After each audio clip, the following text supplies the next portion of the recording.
अर्जुन वनवास के दौरान तीर्थ यात्रा करते हुए हरिद्वार पहुंचे। जब वे गंगा में स्नान कर रहे थे, तब नागलोक के वासियों को उनके आगमन का पता चला। नागों को अर्जुन से द्वेष था, क्योंकि उन्होंने अपने राज्य इंद्रप्रस्थ की रक्षा के लिए कई नागों का वध किया था। इस कारण नागों ने अर्जुन को मारने की योजना बनाई। इस कार्य के लिए नागकन्या उलूपी को चुना गया, जो नागराज की पुत्री थी। उलूपी एक राजकन्या थी, लेकिन विधवा भी थी। उसका पति, जो नागवंश से था, एक गरुड़ द्वारा मारा गया था। वह अपने पिता के साथ नागलोक में रह रही थी। जब उसने अर्जुन को गंगा तट पर देखा, तो बदले की भावना से उसके मन में एक योजना बनी।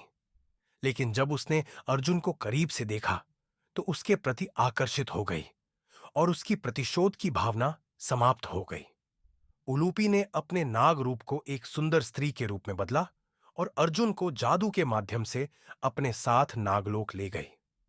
नागलोक के निवासी यह सोचकर प्रसन्न थे कि उन्होंने अर्जुन को हरा दिया है।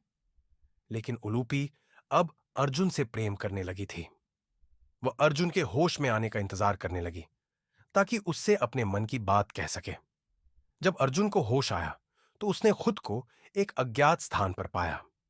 उलूपी ने अर्जुन से कहा, मैं पहले आपसे बदला लेना चाहती थी, लेकिन अब मैं आपसे विवाह करना चाहती हूं।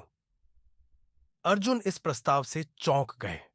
अर्जुन को सोचते हुए देखकर उलूपी ने आगे कहा, मुझे पता है कि आपकी पहले से 3 पत्नियां हैं, लेकिन मुझे चौथी पत्नी बनने से कोई आपत्ति नहीं है। नागराज और नागलोक के अन्य लोगों के साथ परामर्श के बाद अर्जुन और उलूपी ने गंधर्व विवाह कर लिया। कुछ समय तक अर्जुन नागलोक में रहे और उलूपी के साथ समय बिताया, लेकिन वह हमेशा के लिए वहां नहीं रह सकते थे। जब उन्होंने जाने की इच्छा जताई, तो उलूपी ने उन्हें रोका नहीं, बल्कि एक महत्वपूर्ण बात बताई। उलूपी ने अर्जुन को बताया कि वह उनके संतान को जन्म देने वाली है। इसके अलावा उसने अर्जुन को एक वरदान भी दिया कि अब से जल में कोई भी युद्ध उनके लिए कठिन नहीं होगा और कोई भी जलचर उन्हें नुकसान नहीं पहुंचा सकेगा। अर्जुन ने उलूपी का धन्यवाद किया और नागलोक से विदा ली। आगे चलकर उनका पुत्र भ्रुवाहंसा एक महान योद्धा बना, जिसने महाभारत के बाद अर्जुन की नियति में महत्वपूर्ण भूमिका